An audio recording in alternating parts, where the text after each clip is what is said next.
Good morning and welcome back to our Bible study time. I'd like to turn your attention this morning to the book of Daniel, chapter 3, and I have entitled this particular sermon, this particular lesson, Adversity, Friend or Foe, You Decide. Let me tell you something about titles. I like titles because it's like a handle on a pot. It helps you to hold on to what you've heard.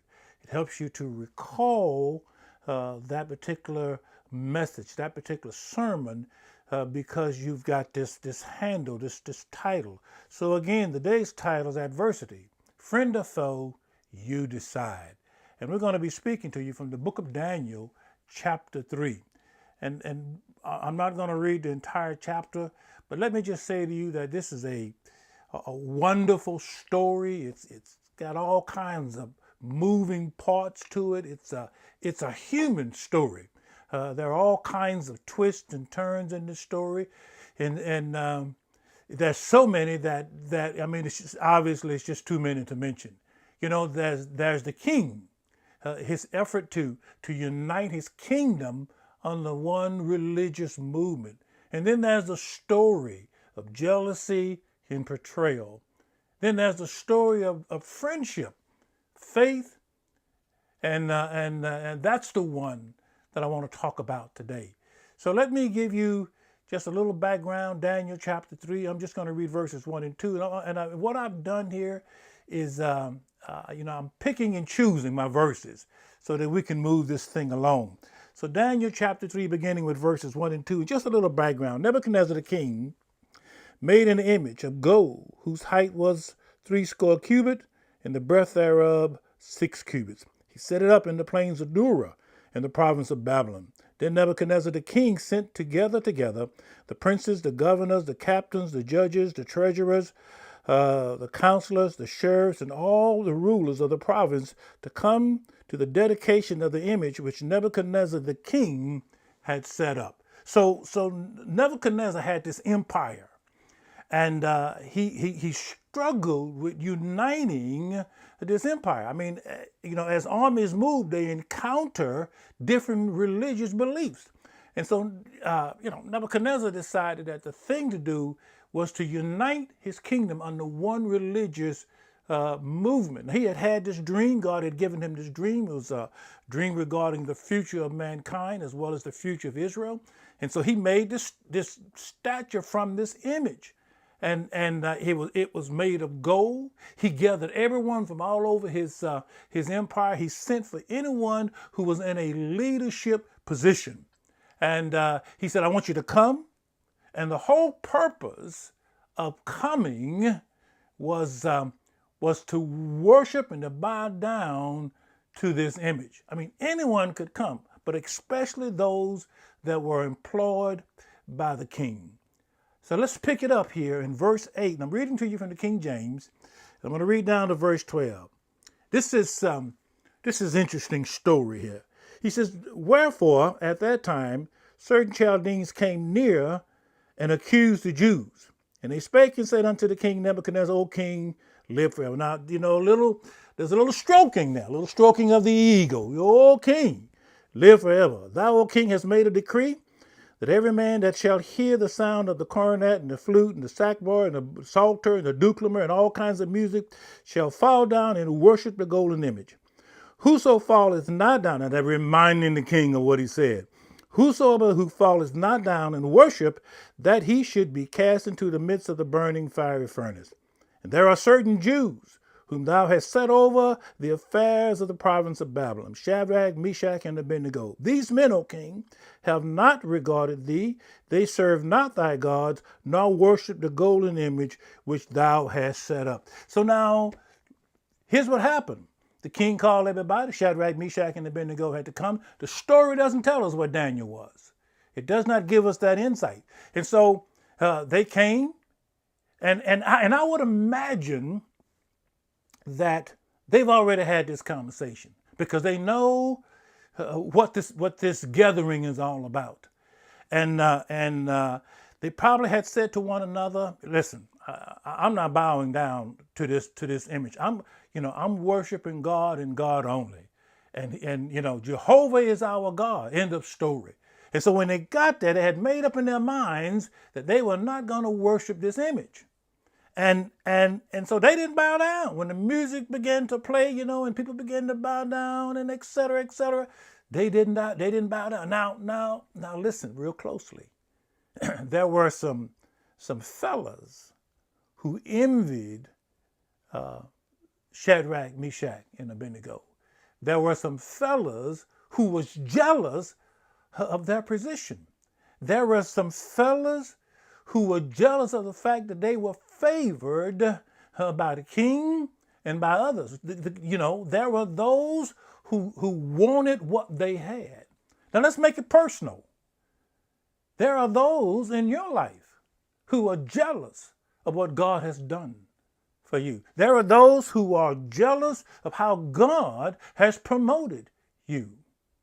And I want you to see this because, we're living in a time when you can be made to feel spiritually inadequate if you don't have what some people think is, faith that moves mountains. And that if anything goes wrong in your life, well, it's because you didn't have faith. Well, that's not true. I want you to hear what the three Hebrew boys had to say in verses 16 and 18. They said to the king, we don't know what God is going to do, but we do know what we're going to do. So here's what happened. The king heard about the situation, brought the three Hebrew boys and had them brought in front of him, He's sitting on his throne. I want you to imagine this thing in your mind. I want you to see this. He's sitting on his throne. And he says to them, is it true that you guys don't want to bow down? And they said, King, we're not going to be careful. We're not going to hold back in our comment to you. We want you to know that we're not bowing down to this image. And the king's whole countenance changed. His whole attitude towards these young men changed. I want you to see something in verses 21, 22, and 23.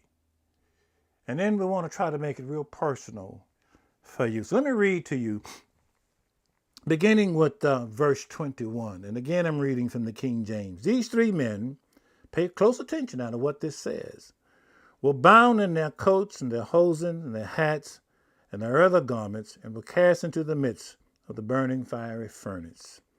And therefore, because the king's commandment was urgent, and the furnace exceedingly hot, the flame of the fire slew those men that took up Shadrach, Meshach, and Abednego. And these three men, Shadrach, Meshach, and Abednego, fell down bound into the midst of the fiery furnace. Here's what I want you to see. First of all, I want you to notice that they were bound. Second of all, I want you to notice that they were fully clothed.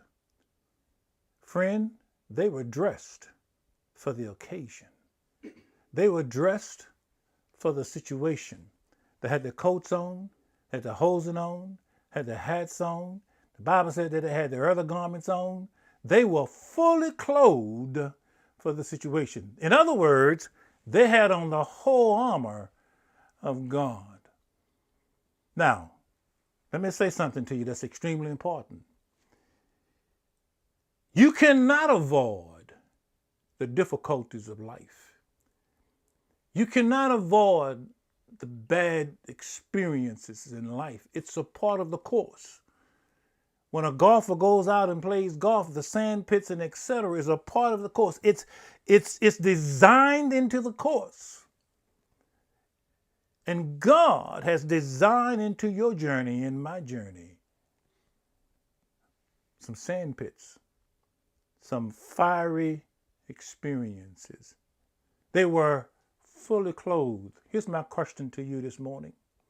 Are you fully clothed for the journey? Are you prepared for the experience? I want you to see this. This is important. Look at verse 23 again. It says, And these three men, Shadrach, Meshach, and Abednego, fell down bound. They were bound. They were bound. When they threw them into the fire, they were bound. Look at verse 27. For me, I have to turn the page. Listen to what it says. So the king saw 4 men in the fire. We're not going to read that verse, but let me just regress here a little bit. The king saw 4 men in the fire. And one translation says, he says, the 4th man looks like a god. And so he went as close to the mouth of that fire as he could, and he called Shadrach, Meshach, and Abednego and said, "Hey guys, come out of that fire." And they came out. Listen to what verse 27 says. And the princes, the governors, and captains, and the king's counselors, being gathered together, saw these men upon whose bodies the fire had no power, nor was any hair of their heads singed, neither was their coats changed, nor the smell of fire had passed on them. Let me say something to you this morning that's extremely important. You and I cannot get around the difficult experiences. You cannot avoid the difficulties of life. God has included that into our relationship with him. Why? Because Jesus said in Matthew 5:48, "Be ye therefore perfect," or "Be ye therefore whole." God's objective in allowing the fire to be a part of your journey is to burn off the dross, the impurities that are in your life that prevents you from being all that he wants you to be. For preventing you from being that kind of a Christian that's bearing the kind of fruit that glorifies God. Now, I want you to see this also. The Bible says things smell like the smoke. You know what I think about when I think about not smelling like the smoke? There was no sense of bitterness in their lives. They came out of that fire smelling better than what they did when they went in. Here's the other thing I want you to notice, that the only thing that burned off of them was the ropes that had them bound. The only thing that's going to burn off of you in that fire is that thing that is preventing you from being more like Christ, that is hindering you. Jesus said that my Father is the husbandman. He's the individual that is trimming and working on that tree. Jesus also said you're going to know them by their fruit. And let me say to you, beloved, if there is no fruit in your life, then there is no root in your life. But just take it in consideration this morning that you're listening and watching this YouTube station today tells me that there is some fruit, and there's going to be more fruit. Some of you are in the fire right now. And perhaps, one of the things, let me say this to you, one of the things that I realize about God is that God is quiet. My mother used to say, empty wagon makes the most noise. But the thing that I've learned about God is that he's quiet. The thing that I've learned about the devil is that he is a chatterbox. My 3rd child was in a hospital for 15 months, I think. It's been a while now. 15 months straight. And she had all kind of needles and tubes in her body. And the devil was just a chatterbox this whole time. And I remember one conversation he and I had. And he said to me, "How can you preach the gospel? How can you serve God? Look at your daughter." And I said to the devil, "But look what God has done in my life. Look where God brought me from. Look how God had mercy on me and saved me. How can I not preach the gospel?" And so if you're in the heat of the battle right now, if you got things going on and yes, it's uncomfortable, but God is in the process of doing exactly what you ask him to do. You say, "Well, what is that, Brother Abe?" You're the one that sang the song. You're the one that prayed the prayer. "God, make me more like thee." He simply answering your prayer. And so God is working in your life like he did in the Hebrew boys' life. The only thing that burned off of them was the bounds that had them bound, was the ropes that had them bound. That's the only thing. And they didn't come out. They weren't bitter. They didn't say, well, God should have done this and God should have done that. And where was God? God was quiet. He showed up in the fire. And God is right there in your fire. The Bible tells us that Moses fled from Pharaoh because Pharaoh wanted to kill him. And Moses, the Bible tells us, was on the backside of the mountain for 40 years. And for 40 years, I'm going to assume, based on what the Bible says, God didn't say one word to Moses. He just said, hey, man, I want you to know I know where you are. Hey, brother, I want you to know I got you in the palm of my hands. I want you to know that you're my man for the future, Moses. He didn't say anything to Moses. 40 years. I'm sure that Moses had felt, that God was going to use him, but right about 40 years, probably around about 10 years, he had given up all hope of ever being used by God. And that attitude just grew year after year and year after year. But God had a purpose and a plan. Moses went into the wilderness feeling that Moses was somebody. I'm somebody. I've been to the best schools that Egypt has to offer. I was raised in Pharaoh's house. I'm somebody. He came out of that wilderness 40 years later realizing I'm nobody. It's God or nothing. God had worked humility into Moses' life. I know someone who used to pray that God would give him wisdom. And he prayed that God would also allow humility to walk with him. And he realized one day that he could walk with God as long as he was humble. But he couldn't necessarily walk with God if he was wise and got lifted up in pride. That the more important of the two was humility. And so God worked humility into Moses' life. And God has worked, and I'm sure still working, humility into this preacher's life that I know of. He may have wisdom, I don't know. But one thing's for sure, he can't walk with God with just wisdom. He has to be humble. Moses could not be what God wanted him to be as long as he had an attitude of pride. And neither could the 3 Hebrew boys, and neither can you. You're in the fire today, you're in the thick of things, and it looks like, heaven has gotten up and went to sleep. It hasn't. God is simply allowing himself to work his character into your life. Forgiveness. There was no bitterness, no smell of the smoke in the 3 Hebrew boys' life. They came out of that fire clean. Let me read to you from the New Living Translation. In the book of Job, chapter 23, a couple of 2-3 verses here. I'm going to begin with verse 8. Listen to what it says. This is Job. He's talking to his friends. He says, I go east, reading from the New Living Translation, but he is not there. He's searching for God. I go west, but I cannot find him. I do not see him in the north, for he is hidden. Sometimes it feels that God has hidden himself from you. But I want you to know, I've walked with God for 45 years. He is faithful. He is faithful. Morning by morning, the writer said, new mercies we see. God is consistent also, if I could say that to you. And so Job writes here. He says, I do not see him in the north, for he is hidden. I look to the south, but he is concealed. But he knows where I am going. And when he tests me, I will come out as pure gold. For I have stayed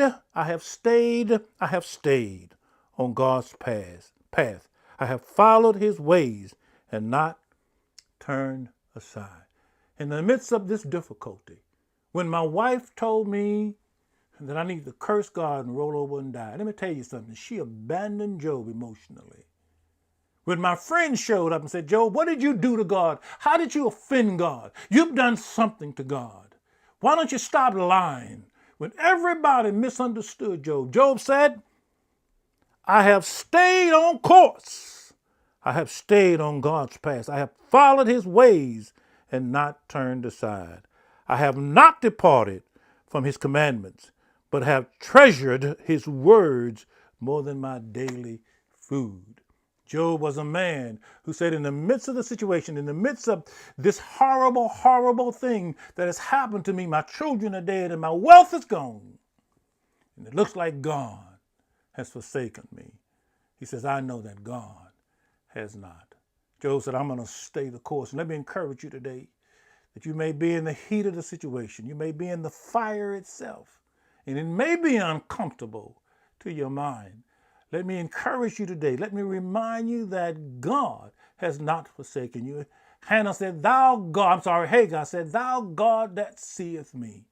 God sees you. God said, I've written your name in the palm of my hand. I've counted the hairs on your head. I know exactly who you are. I know exactly where you are. And Job said he knows exactly where I'm going. A couple of more verses here. Hebrews chapter 12, verse 5.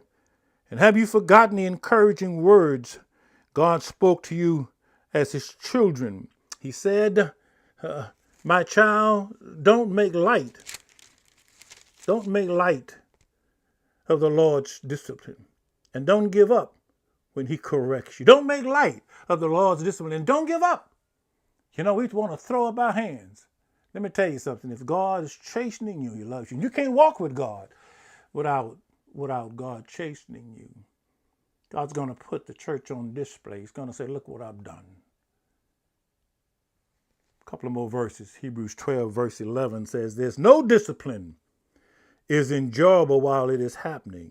It is painful, but afterward there will be a peaceful harvest of right living for those who are trained in his ways. I've said to you before, I want to say to you again, especially those of you who have never heard me say this.